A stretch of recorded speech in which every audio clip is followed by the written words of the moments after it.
గ్రామంలోని ప్రజలందరూ ఆ ఊరి బయట ఉన్న అడవిలోకి పరుగులు తీస్తారు. అయితే వీళ్ళు కొంచెం దూరం పరిగెత్తాక అలసటగా అనిపించి ఒక చోట ఆగి విశ్రాంతి తీసుకుంటూ ఉంటారు.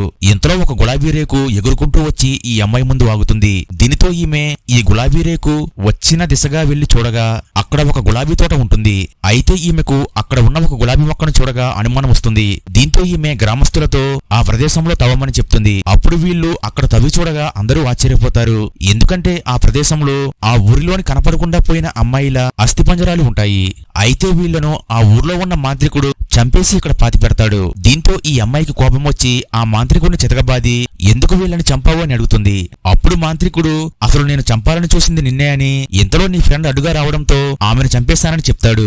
అలాగే గ్రామస్తులు ఎవరైనా తన క్షుద్రపూజలకు అడ్డుగా వస్తే వాళ్లను కూడా క్షణాల్లో చంపేసేవాడని చెప్తాడు. వాస్తవానికి నేను నీపైనే క్షుద్రపూజ చేశానని, కానీ అదెందుకో పనిచేయలేదని చెప్తాడు. తర్వాత ఏమైందో తెలియాలంటే వీడియో లైక్ చేసి నెక్స్ట్ పార్ట్ కామెంట్ చేయండి.